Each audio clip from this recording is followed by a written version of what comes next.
আজকে আমি আপনাদের সামনে হাজির হয়েছি কবি সুকান্ত ভট্টাচার্যের দুটি কবিতা নিয়ে।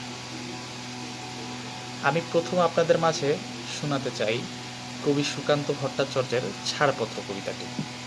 এরপর শোনাতে চাই তার অন্যতম বিখ্যাত একটি কবিতা মধ্যবিত্ত ৪২। তো শুরু করা যাক। ছাড়পত্র, কবি সুকান্ত ভট্টাচার্য। যে শিশু ভূমিষ্ঠ হলো আজ রাত্রে, তার মুখে খবর পেলাম সে পেয়েছে ছাড়পত্র এক। নতুন বিশ্বের দ্বারে তাই ব্যক্ত করে অধিকার, জন্মমাত্র সুতীব্র চিৎকার। খর্বদেহ নিঃসহায়, তবু তার মুষ্টিবদ্ধ হাত উত্তোলিত, উদ্ভাসিত কি এক দুর্বোধ্য প্রতিজ্ঞায়। সে ভাষা বোঝে না কেউ, কেউ হাসে, কেউ করে মৃদু তিরস্কার। আমি কিন্তু মনে মনে বুঝেছি সে ভাষা, পেয়েছি নতুন চিঠি আসন্ন যুগের। পরিচয়পত্র পড়ি ভূমিষ্ঠ শিশুর, অস্পষ্ট কুয়াশা ভরা চোখে এসেছে নতুন শিশু। তাকে ছেড়ে দিতে হবে স্থান, জীর্ণ পৃথিবীতে ব্যর্থ মৃত আর ধ্বংসস্তূপ পিঠে। চলে যেতে হবে আমাদের, চলে যাব।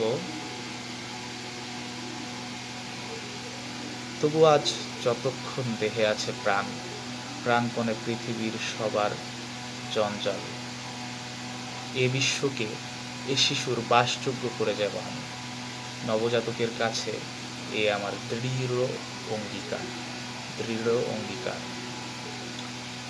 নবজাতকের কাছে এ আমার দৃঢ় অঙ্গীকার। অবশেষে সব কাজ সেরে আমার দেহের রক্তে নতুন শিশুকে করে যাব আশীর্বাদ, তারপর হব ইতিহাস। খুব সুন্দর লিখেছেন কবি সুকান্ত ভট্টাচার্য।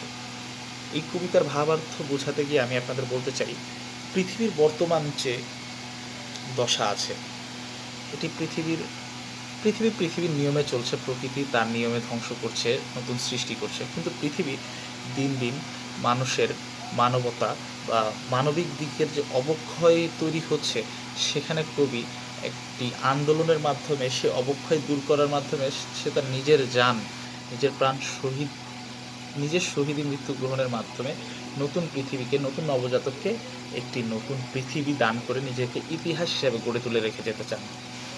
আমার এই কনসেপ্টটা দুর্দান্ত লেগেছে কবি সুকান্ত ভট্টাচার্যের। I just loved it. এখন আমার দ্বিতীয় কবিতাটি পাঠ করার পালা। দ্বিতীয় কবিতাটি হচ্ছে মধ্যবিত্ত ৪২, কবি সুকান্ত ভট্টাচার্য। পৃথিবীময় যে সংক্রামক রোগে আজকে সকলে ভুগেছে একযোগে, এখানে খানিক তারই পূর্বাভাস পাচ্ছি। এখন বইছে পূর্বা বাতাস, উপায় নেই যে সামলে ধরব হাল। হিংস্র বাতাসে ছিড়ল আজকে পাল, গোপনে আগুন বাড়ছে ধান খেতে, বিদেশি খবরে রেখেছি কান পেতে।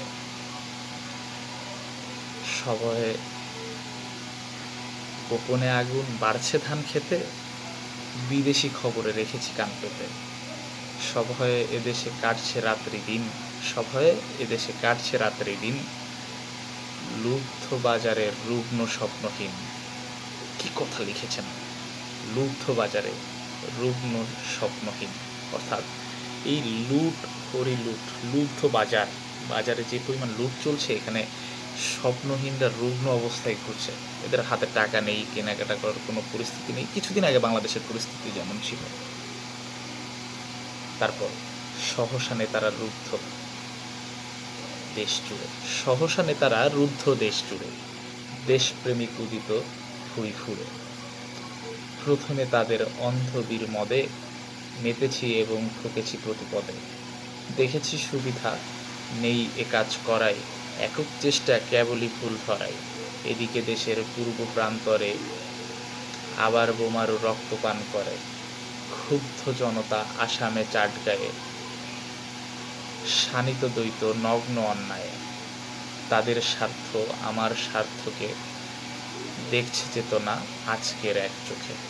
ওয়াও, জাস্ট লাভ ইট। এখন দেখি এই কবিতার ভাবার্থ বলতে কিছু পাওয়া যায় কিনা। যদি পাই আমি আপনাদের সামনে তুলে ধরার চেষ্টা করব আমার মতে আমি যতদূর বুঝেছি এবং আপনাদের যা বোঝাতে পারি। দেখা যাক।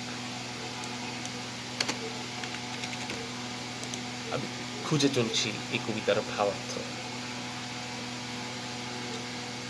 তো